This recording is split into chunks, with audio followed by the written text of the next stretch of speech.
सरकार गोटे घोषणा मो ना हूँ संजीव कुमार पात्र गजपति जिला गुमा ब्लॉक नामनोड पंचायत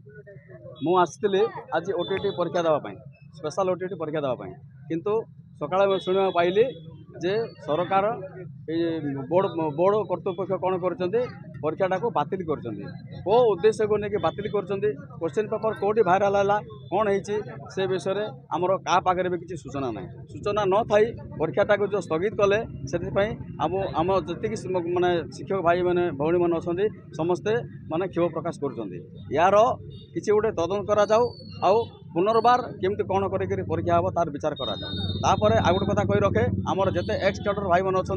प्राय कार 4 वर्ष कार 5 वर्ष अच्छी मोर धरतु मोर 5 वर्ष अच्छी 5 वर्ष गलापर मु कौन करी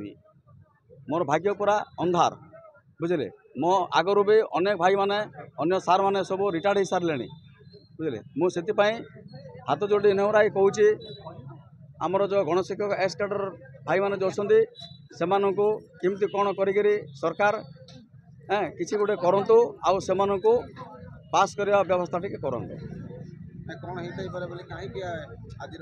आज्ञा ए विषय में आम पाखे किसी सूचना ना बोर्ड पक्ष जहाँ भी माने प्रकाश कर बातिल कले कौन पाई बातिल कले क्वेश्चन पेपर कौटू लीक है कौन होती भी आम किसी जाननु कि कहीं भी जाना एवं आसला बेलू गेट्रे ताला पड़ी ताला खोलु ना कहते आपणकर परीक्षा आज बातिल करागला बोर्ड पक्षर सूचना आसी बातिल करागला केमती कौन पाई बातिल है कौटी क्वेश्चन पेपर भाइराल है से किसी सत्यासत्य ना।